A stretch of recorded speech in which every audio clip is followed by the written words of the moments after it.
रात के 2 बज रहे थे और विराट मेघालय और असम बॉर्डर के बीच बढ़ने वाली किश्नोई नदी को पार कर रहा था। दूर दूर तक अंधेरा छाया हुआ था। एक गहरी सन्नाटे ने किश्नोई नदी को घेर कर रखा हुआ था और उसी नदी के ऊपर काले बादल मंडरा रहे थे, जिन्हें देखकर ऐसा लग रहा था कि किसी भी पल वो बरसने वाले हैं। नदी में घुटनों तक पानी था जो धीमी रफ्तार के साथ बहे जा रहा था। विराट के एक हाथ में मोबाइल का टॉर्च था तो दूसरे हाथ में साइकिल का हैंडल। विराट पैदल पैदल मोबाइल के टॉर्च की रोशनी के सहारे नदी पार कर ही रहा था कि तभी उसका मोबाइल बजने लग जाता है। विराट फोन उठाते हुए कहता है, हाँ वन्ना बोलो। मोबाइल के अंदर से एक औरत की आवाज सुनाई देती है। कहाँ तक पहुँचे आप जी? किश्नोई नदी तक पहुँच गया हूँ वन्ना, बस ये किश्नोई नदी पार की और फिर मैं सीधे तुम्हारे पास। वन्ना की घबराते हुए आवाज सुनाई देती है। क्या कहा? किश्नोई नदी पार कर रहे हो आप? और नहीं तो क्या, अब तुम्हें तो पता ही है कि बंगला मुडा गांव से रोगंगा मुचा गांव जाने का एकमात्र यही रास्ता है और वो भी नदी पार करके जाना पड़ता है। आपको इतनी रात में वापस नहीं आना चाहिए था, ग्रेवयार्ड कोठी में ही रुक जाना चाहिए था। आपको पता है ना नदी के पास वो घूमती है। विराट हैरानी के साथ पूछता है, वो घूमती है मतलब? आपको सब पता है पर फिर भी आप जानबूझकर ऐसा बोल रहे हैं ना? माँ जी ने बताया था ना कि नदी पार करते वक्त उसका नाम नहीं लेना चाहिए वरना वो सच में आ जाती है। वंदना, तुम भी ना कहाँ माँ की बातों में आ गई। लगता है माँ ने तुम्हें भी यक्षिणी की कहानी। विराट अपनी बात पूरी करता उससे पहले ही वंदना घबराते हुए कहती है, चुप हो जाओ जी। हे काली माँ, मेरे पति की रक्षा करना और अनजाने में इनसे जो अनर्थ हुआ है उसके लिए माफ कर देना। अभी कभी उसका नाम नहीं लेंगे। विराट हंसते हुए कहता है, क्या वंदना, तुम भी ना, ये यक्षिणी वक्षिणी कुछ नहीं होती, समझी तुम? ये सब बस मनगढ़ंत बातें हैं जो गांव वालों ने बनाई है और कुछ नहीं। आप नहीं मानते तो मत मानिए, पर मैं तो मानती हूँ। आप ना जल्दी से आ जाइए बस। हाँ वन्ना, आ रहा हूँ, बस ये नदी तो पार कर लूं पहले। अच्छा मैं रखती हूँ। अरे ऐसे कैसे? तुम्हें नहीं लगता तुम कुछ भूल रही हो?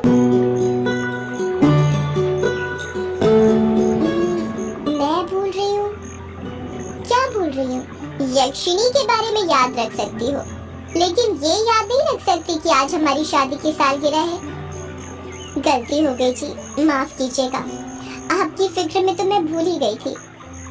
विराट मुंह बनाते हुए कहता है, अब भूल गई थी तो उसकी सजा तो मिलेगी तुम्हें। सजा के लिए तैयार रहना। वन्ना प्यार से पूछती है, अच्छा तो क्या सजा देंगे आप? तुम्हारी सजा ये है कि तुम्हें आज रात भर जागना पड़ेगा। वन्ना शर्मा जाती है और शर्माते हुए कहती है, आप भी ना कैसी कैसी बातें करते हैं आप। अरे अपनी पत्नी से ऐसी बातें नहीं करूंगा तो किससे करूंगा? ठीक है, आ जाइए, मैं इंतजार कर रही हूँ आपका, जल्दी आना। वन्ना फोन कट कर देती है और विराट वापस से नदी पार करने लग जाता है।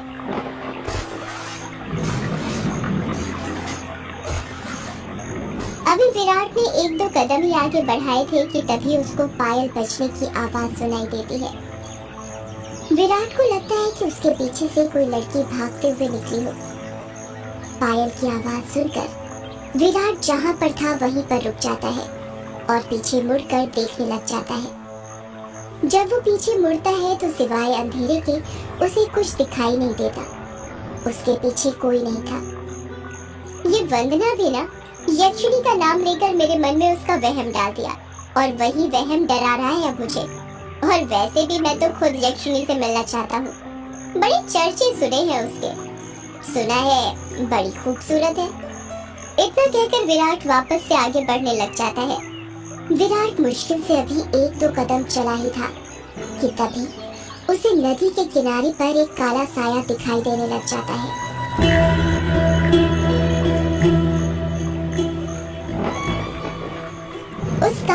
को देखकर विराट के कदम अपने आप थम जाते हैं। साई को देखकर ऐसा लग रहा था कि जैसे वो विराट का ही इंतजार कर रहा था। काली साई के पास से पायल के बजने की आवाज और चमेली के फूल की खुशबू आ रही थी। विराट के हाथ पैर कपकपाने लग गए थे। विराट डरते हुए कहता है, कहीं वंदना की बात सच तो नहीं थी? ये यक्षिणी तो नहीं? विराट उस साई को देखकर इतना डर गया था कि उसका पूरा चेहरा पसीने से लथपथ हो गया था। विराट के हाथ पैर ठंडे पड़ गए थे। उसका दिल जोरों से धड़कने लग गया था। उसकी समझ में नहीं आ रहा था कि वो क्या करे। विराट डरते हुए कहता है, कौन है वहां पर? कोई जवाब नहीं आता है। सन्नाटा अभी भी छाया हुआ था। विराट अपने मोबाइल का टॉर्च उस काले साई पर मारने लग जाता है। जब उस टॉर्च की रोशनी उस काले साई पर पड़ती है तो विराट देखता है कि वो साया किसी और का नहीं बल्कि एक लड़की का था। नदी के किनारे पर एक बहुत ही खूबसूरत लड़की खड़ी थी, जिसकी उम्र करीब 24 साल और लंबाई 5 फीट 2 इंच थी। उसकी लंबी सी गर्दन, गुलाबी से होंठ, बाल खुले हुए जो उसकी कमर तक आते थे, उसका गोरा बदन और उसी गोरे बदन पर उसने काली साड़ी पहन रखी थी। वो लड़की किसी अप्सरा से कम नहीं लग रही थी। वो इतनी खूबसूरत थी कि कोई भी मर्द उसका रूप देखकर अपनी हदों को भूलकर उसकी बाहों में मदहोश होना चाहे। वो लड़की अपने हाथ से विराट को इशारा करते हुए अपने पास बुलाती है। उस लड़की को देखकर विराट भूल गया था कि यक्षिणी जैसी कोई चीज भी होती है। विराट अपनी साइकिल को वहीं पर छोड़ देता है और जल्दी जल्दी उस लड़की के पास जाने लग जाता है, जैसे उसके बदन में कोई आग लग गई हो। विराट उस लड़की के पास जाकर उससे धीरे से पूछता है, कौन हो तुम और यहाँ पर क्या कर रही हो? क्या नाम है तुम्हारा? लड़की अपने चेहरे पर मुस्कान लाते हुए कहती है, नाम में क्या रखा है? जो रखा है काम में रखा है। कैसा काम? लड़की विराट की आंखों में देखते हुए कहती है, वही काम जो तुम घर पर जाकर अपनी पत्नी के साथ करने वाले थे। तुम उसे आज रात भर जगाना चाहते थे ना? क्या तुम मुझे नहीं जगाओगे? उस लड़की की आंखों में एक नशा सा था, जिसे देखकर विराट सब कुछ भूल गया था। ऐसा लग रहा था जैसे वो उसके वश में आ गया हो। विराट भी उस लड़की की आंखों में देखते हुए कहता है, हाँ क्यों नहीं, मैं तुम्हें आज रात क्या कल परसों नरसों हमेशा जगा कर रखूंगा, कभी नहीं सोने दूंगा तुम्हें। इतना कहते ही विराट उस लड़की को अपने सीने से सटा लेता है और अगले ही पल दोनों नदी की रेत पर निर्वस्त्र पड़े हुए थे।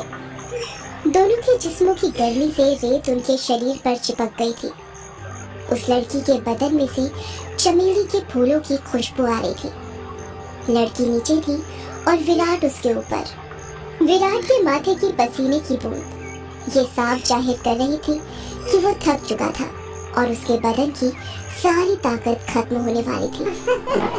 पर उस लड़की का चेहरा देखकर ऐसा लग रहा था जैसे अभी कुछ हुआ ही नहीं था। उसके अंदर की प्यास अभी नहीं बुझी थी। विराट अपने चरमोत्कर्ष अवस्था में पहुंचने वाला था और कुछ ही पलों में वो उस लड़की के बदन पर ध्वस्त होने वाला था। तभी उसकी नजर उस लड़की के वक्ष पर पड़ती है और वो देखता है कि उस लड़की के वक्ष पर धीरे धीरे झुर्रियां आने लगी थी।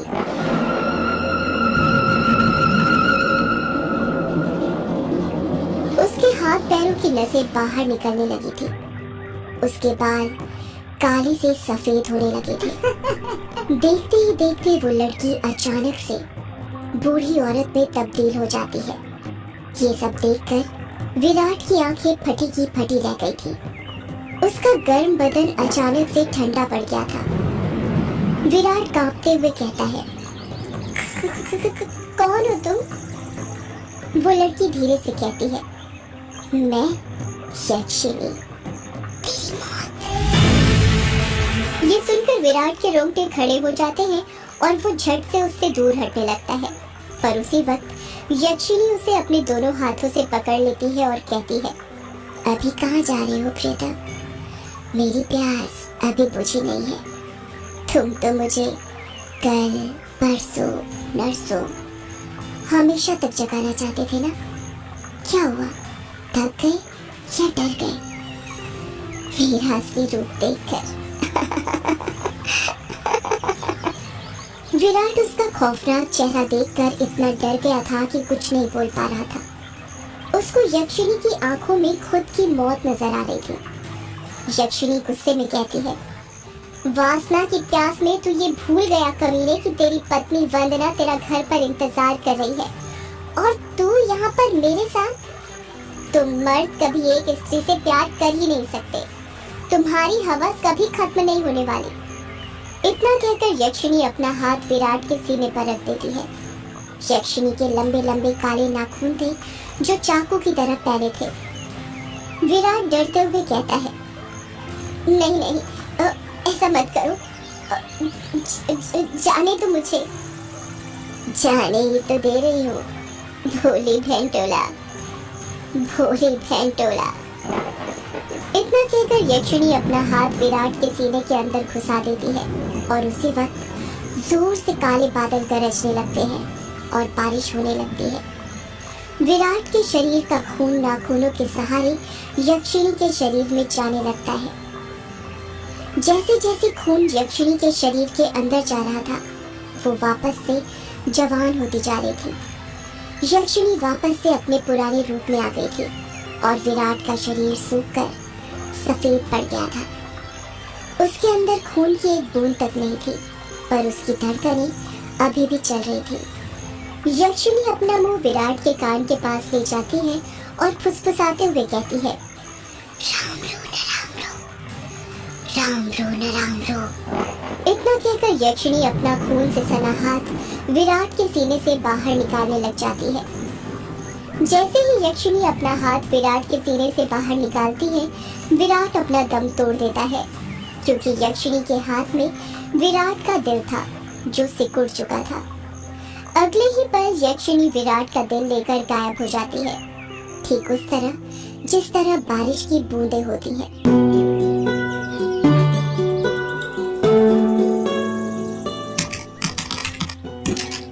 टाइपराइटर के बटन दबने की आवाज सुनाई दे रही थी। एक आदमी जो कि कोट पैंट पहना हुआ था, एक बंद कमरे में सफेद टाइपराइटर के ऊपर कहानी टाइप कर रहा था। उस आदमी ने बड़ा सा गोल चश्मा पहना हुआ था। कमरे के अंदर चारों तरफ बुक सेल्फ रखी हुई थी, जिनमें करीब 1000 से भी ज्यादा किताबें जमी हुई थी। टेबल के ऊपर ही एक कैश ट्रे थी, जिसमें कुछ आधी जली तो कुछ पूरी जली सिगरेट और ऐश रखी हुई थी। लेखक खुद से कहता है, चलो ये भाग तो पूरा हुआ, अब दूसरे भाग में वंदना अपने पति की मौत का बदला लेगी, साथ में यक्षिणी के अभिशाप का पता लगाएगी और उसे इस अभिशाप से मुक्ति दिलाएगी। रीडर्स को बहुत दुख होगा विराट की मौत से, पर क्या करें, मौतें होंगी तभी तो हॉरर कहानी आगे बढ़ेगी। इतना कहकर लेखक एक सिगरेट जलाता है और उसके कश खींचते हुए अपने मोबाइल से किसी को फोन करने लग जाता है। फोन के अंदर से उबासी लेते हुए आवाज सुनाई देती है, हेलो कौन? हेलो जगदीश, वो मैं बोल रहा था कि कहानी तैयार हो गई है। अच्छा सर, आप हैं? क्या कहा आपने? कहानी तैयार हो गई? ये तो बहुत अच्छी बात है सर, पर बुरा मत मानिएगा सर, ये बात आप मुझे सुबह भी बता सकते थे। इतनी रात में कॉल करने की क्या जरूरत थी? लेखक सिगरेट का कश खींचते हुए कहता है, क्या कहा इतनी रात में? आखिर अभी वक्त ही क्या हुआ है बस। लेखक ने इतना ही कहा था कि तभी उसकी नजर उसके हाथ की पुरानी सी वॉच पर पड़ती है और वो देखता है कि रात के 3:05 हो रहे थे। लेखक अपनी गलती महसूस करते हुए कहता है, अरे 3 बज गए, इतनी रात हो गई, मुझे तो पता ही नहीं चला, मुझे तो लगा अभी 9-10 बज रहे होंगे। कोई बात नहीं सर, मैं समझ सकता हूँ। आप इतनी लगन के साथ कहानी लिखते हैं कि आपको वक्त का एहसास ही नहीं होता। हाँ ये तो है, देखना जब ये किताब आएगी तो लोगों के रोंगटे खड़े हो जाएंगे। रात रात भर जाग कर ये कहानी लिखी है मैंने। वो तो होनी ही है सर, आखिर आपकी कहानी में जान होती है, इतनी जान कि सोए हुए मुर्दों को भी जगा दे और उनको भी कहानी सुनने के लिए मजबूर कर दे। वैसे अभी जो कहानी आपने लिखी उसका नाम क्या है? इस कहानी का नाम है यक्षिणी, एक डायन। मोबाइल के अंदर से हैरानी के साथ आवाज सुनाई देती है। क्या कहा सर? यक्षिणी? हाँ यक्षिणी, क्या हुआ? तुम इतने शॉक क्यों हो रहे हो? सर मैंने सुना है ये जो यक्षिणी है ये आपके गांव के पास जो किश्नोई नदी है वहां पर घुमा करती है और मर्दों के साथ वो सब, यानी वही सब करके उन्हें मार देती है। हाँ तो सर आपको डर नहीं लगता जिस गांव में यक्षिणी घूमती है वहीं पर रहकर उसके बारे में कहानी लिखकर अगर यक्षिणी ने आपको कुछ कर दिया तो? जगदीश, यक्षिणी इतनी बुरी नहीं होती जितना गांव के लोग और तुम सब समझते हो। मतलब ये कि यक्षिणियां बहुत अच्छी होती हैं, इतनी अच्छी कि दूसरों की खुशी के लिए अपना सब कुछ कुर्बान करने के लिए तैयार हो जाएं। पर कभी कभी जिंदगी में कुछ ऐसी घटना घटती है कि आपकी पूरी जिंदगी बदल जाती है। कैसी घटना सर? मैं कुछ समझा नहीं। पौराणिक मान्यताओं के अनुसार हमारे ब्रह्मांड में अनेक लोक हैं, जिसमें देवी देवताओं, सुर असुर, राक्षसों का वास होता है। इन सभी लोकों की दूरी पृथ्वी से अलग अलग है। कहा जाता है कि इन सभी लोकों में विष्णु लोक सबसे ऊपर है और सबसे निचला लोक यक्ष, यक्षिणियों और अप्सराओं का है, जो पृथ्वी से सबसे नजदीक है। जो लोग पृथ्वी के सबसे नजदीक हैं, उस लोक के देवी देवताओं की पूजा करने से वो देवी देवता जल्दी प्रसन्न होते हैं। जगदीश बीच में ही बोल पड़ता है, ऐसा क्यों सर? उस लोक के देवी देवता इतनी जल्दी प्रसन्न क्यों होते हैं? क्योंकि लगातार ठीक दिशा और समय पर किसी मंत्र की साधना करने से उन देवी देवताओं तक तरंगे जल्दी पहुंचती हैं। यक्ष यक्षिणियों के लोक में से ही एक यक्षिणी द्वापर युग के अंत में पृथ्वी पर आई थी, जिसको एक अभिशाप मिला था। एक ऐसा अभिशाप जिसने उसकी जिंदगी बदल दी थी। कैसा अभिशाप सर? आप किस अभिशाप की बात कर रहे हैं और उसे ये अभिशाप किसने दिया था?